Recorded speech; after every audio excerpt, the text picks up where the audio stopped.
Let's now talk about what Raymond's revenue roadmap could be for the new fiscal. Joining us right now, Amit Agarwal, the Group CFO at Raymond, on the show.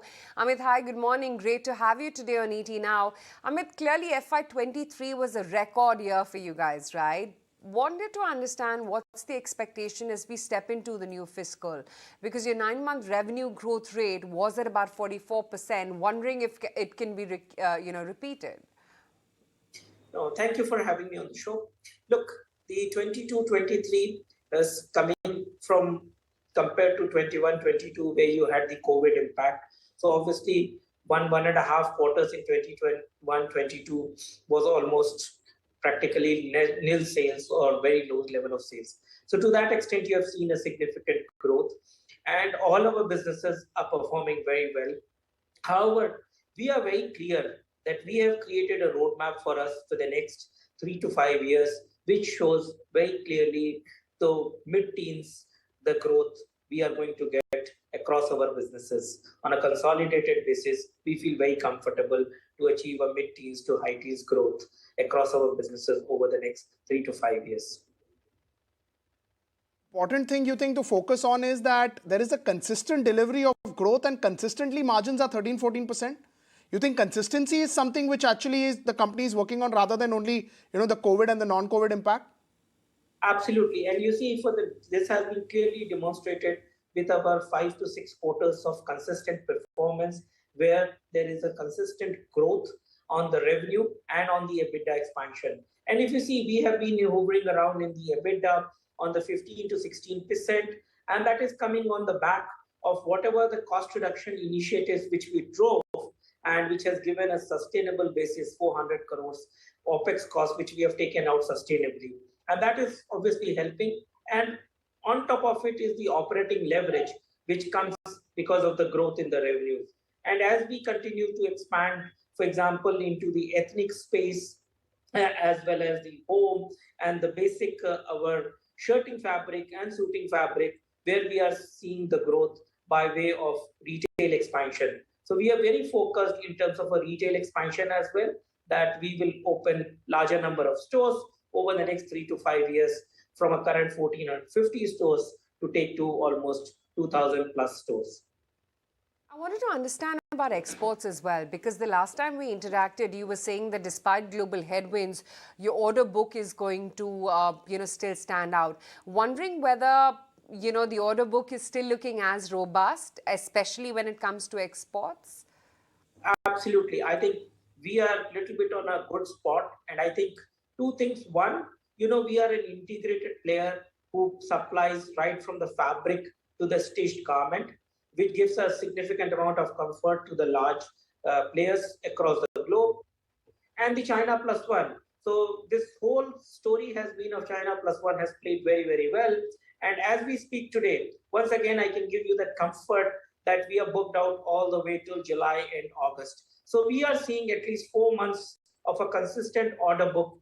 And to that extent, we have also planning to expand the business by installing more lines in this year and over the next 18 months. So we are adding more capacity in order to capture to that business. Because this business, primarily we are getting new customers who have not come to us or have not come to India. They are taking, to give you an example, one of a very large customer who sells the shirts in the range of $150 to $170, they have started to place almost 10% of their requirements with us. So to that extent, you can well imagine that such markets have not seen any downturn even in Europe or US markets. Right. So somehow you believe that, ethnic wear as a brand, Raymond started the brand, Raymond was the key brand. There's no doubt about it, right? But have you seen, we've seen Birla Group get into ethnic wear. They've been buying a lot of single, players. Similar is the case with Reliance, some others as well. You think that the investment over there is now only going to increase? Is that something, which is a high growth area? And that's why even Raymond is making their brand felt over there for better market share?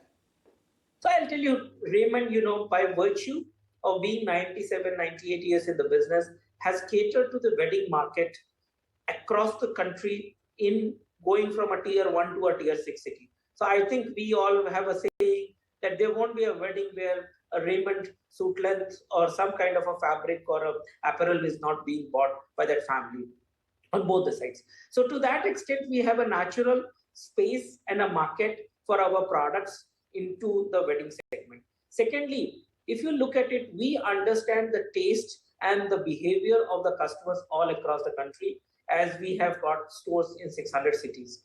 So today the weddings have got approximately 3 to 4 functions, where 2 functions is still the suits and the other 1 or 2 is with the Indian ethnic wear.